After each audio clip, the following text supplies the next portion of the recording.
So that was more heartbreaking kahit dun sa pangalawa nagkaroon ka ng baby tapos hindi nag-succeed yung relationship. Ibang klaseng heartbreak naman yun kasi yung nangyari sa amin ni ex. We were together for almost 4 years. Umabot sa point na we lived together, walang nabuo. Tapos kung kailan nag-decide kami to really part ways, tsaka kami nabigyan ng regalo, which is si Uno. Nung nabuo siya, hiwalay na kayo? Yes. Paano nangyari? Pwede yun. Ano? Wow! Talaga. Wow, based on experience. Pwede yun. Kahit hiwalay na kayo, may mamubo. Tara. Saan ka nagbago, kuya? Hindi pala pwede. Paano sa inyo? Paano nangyari sa inyo? Wala. Hindi, share mo yan. Papasok kita dito. Bawal na siya dyan. Habang meron na siya. Grabe yung ano eh. Kasi parang first-hand experience talaga yung reaction niya. Hindi, pwede yun. Sa paano? Marami ako narinig na kwentong gano'n. Narinig Based on lang. ano. Di, pero di ba in reality, ganun naman talaga eh. Pag naghiwalay ang isang couple, hindi naman talaga hindi nyo pa kayang totally humiwalay eh. Magkikita pa May rin one kayo. more chance. At saka minsan, naghiwalay kayo, nag-away kayo. Minsan yung matinding away, pag bumalik o nagkita, minsan pinapatch up nila yung issue sa pamamagitan ng... Oo. Basta, ayoko. Yan. Oo, basta umaabot sila sa isang maaksyong handog ng Regal Films. Ano title? Oo. Action drama. Aramina sa pelikulang Sagad sa Init. Sa pelikulang ganun si Aramina dati. Aramina sa pelikulang Sagad sa Init. Ganun. So, ayun. So, kung kailan wala na kayo. Ang hirap din nun, Mahirap yun. And being a single mom, it's really a choice. Definitely, when I was pregnant, talagang kinonsider ko na, syempre, to work things out with him. Kasi usually, syempre, yan ang payo, di ba, ng magulang na i-work out nyo. Kasi, ikasal na. Oo, tsaka, syempre, kawawa naman yung baby. Pero, narealize ko na, I think mas kawawa yung bata kung ididiretso namin yung relationship na proven and tested na hindi naman talaga mag-work out. Yeah. Dahil lalaki yung bata with issues na makikita niyang nag-aaway lagi, hindi nagkakasundo.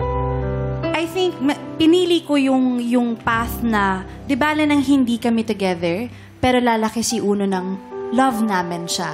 Sabi ko, we don't have to get back together para lang maramdaman ni Uno na love natin siya. Yan yung yan yung mga inilalaban ng mga ibang pro-divorce eh. 'Di ba? Hindi naman yung divorce ang nakasira sa relasyon, ang nakasira at makakasira sa relasyon namin. Sira talaga yung relasyon at hindi na siya magagawa. 'Di ba? Yes. Pero dahil ayaw nyo kaming bigyan ng divorce, hindi kami makatakas sa relasyon na yun, 'di ba?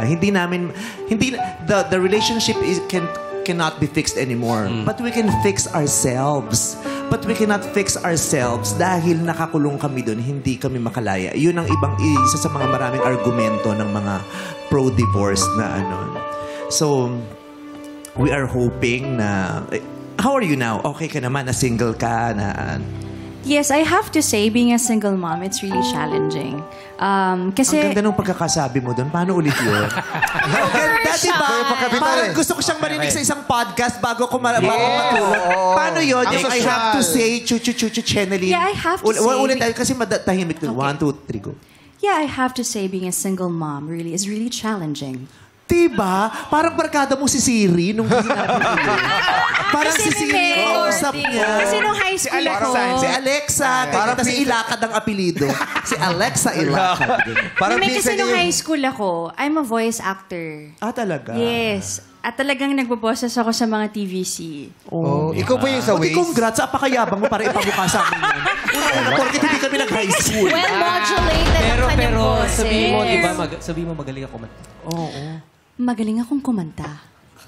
Naka-voice. Kaya nandito ako ngayon. Ganyan. So, it's very challenging. But then again... Very. Kasi, isipin mo, pregnant na ako. Pero yung mindset ko, I'm already a single mom. Grabe, I'm already a single parent. Heartbroken ka no? Very. Kasi you were hindi... pregnant. Hindi ako pwedeng humingi eh. Hindi ko pwedeng i-demand yung there would be someone who would really support me and make me feel that, may mag-aalaga sa akin. Yung support from family, of course. As in, talagang laking respeto ko sa family ko kasi talagang never na akong pinabayaan. Pinaramdam talaga nila sa akin na hindi ako nag-iisa. Pero syempre, di ba, hahanap-hanapin mo yun yung talagang merong nandyan para sa'yo. Iba yung love na nakukuha mo sa family, iba rin yung love na nakukuha mo sa romance, sa pag-ibig ng isang tao na maliban sa pamilya mo.